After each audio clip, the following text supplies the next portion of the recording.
I'm going to be very clear about something, even if it makes people uncomfortable. When a man looks at a woman, his perception does not start with morality or polite discourse. It starts with the body. And yes, that includes her chest. Not because of perversion, not because of immaturity, but because the male brain is biologically wired to react to very specific signals. Pretending this doesn't exist is lying to yourself. Women know this very well. What they test is not whether you look. What they test is whether you are comfortable with what you feel without justifying yourself, without apologizing, without submitting. And this is exactly where many men betray themselves. Because the moment you disconnect from your own instincts, the moment you try to sanitize desire, the moment you replace presence with politeness, you lose something essential. Not respect, attraction. Here is the uncomfortable truth. Most men try to make women desire them through logic, effort, music, and total availability.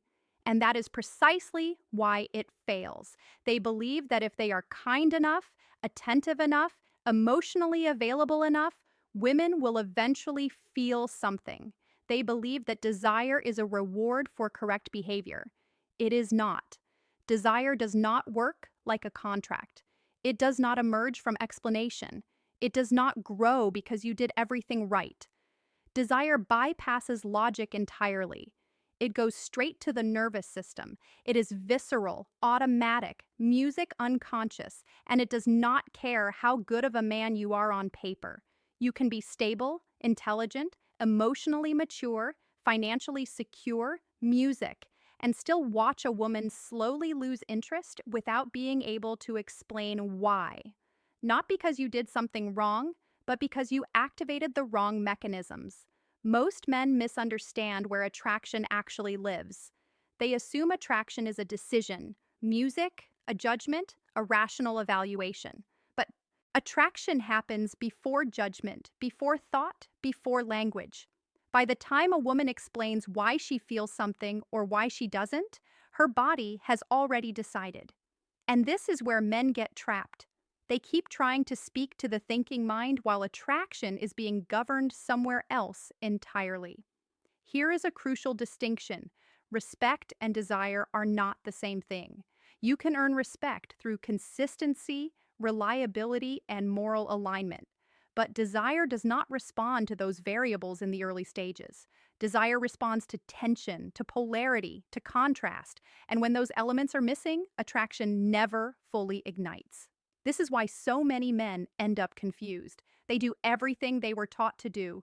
They listen, they reassure, they clarify intentions, they remove uncertainty, and in doing so, they remove the very conditions that allow desire to exist.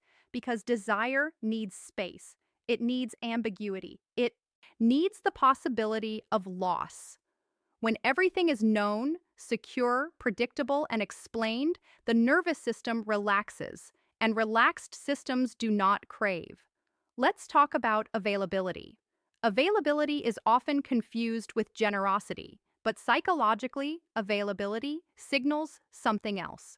When you are always reachable, always ready, always adjusting your schedule, always prioritizing her time over yours, you are not signaling devotion, you are signaling low scarcity. And the human brain, male or female, assigns value based on scarcity. This is not a social construct. This is neurological. What is rare is valuable. What is abundant is taken for granted. When your attention is unlimited, it loses weight. Not consciously, subconsciously. Her rational mind may appreciate you. Her body disengages because desire is not appreciation, it is activation. Another uncomfortable truth. Predictability is comforting, but comfort is not arousing, at least not at the beginning. Early attraction feeds on stimulation, not safety. When every interaction with you follows the same emotional rhythm, the nervous system stops responding. You become emotionally flat. Not offensive, not unpleasant, just neutral. And neutrality is deadly for attraction. This is where many men misunderstand masculinity. They believe being safe is the goal, but safety without tension is invisible. Masculinity at its core is not aggression or dominance.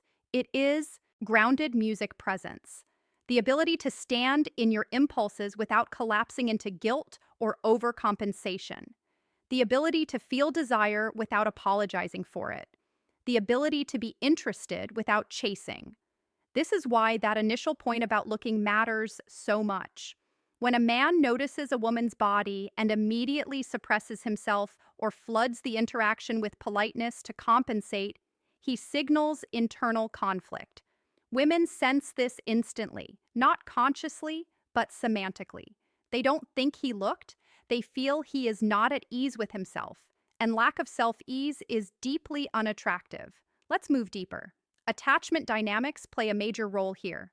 When a man pursues anxiously, seeking reassurance, music, over explaining intentions, trying to remove all uncertainty, he often activates avoidance in the other person, even in women who are not naturally avoidant, because desire requires freedom.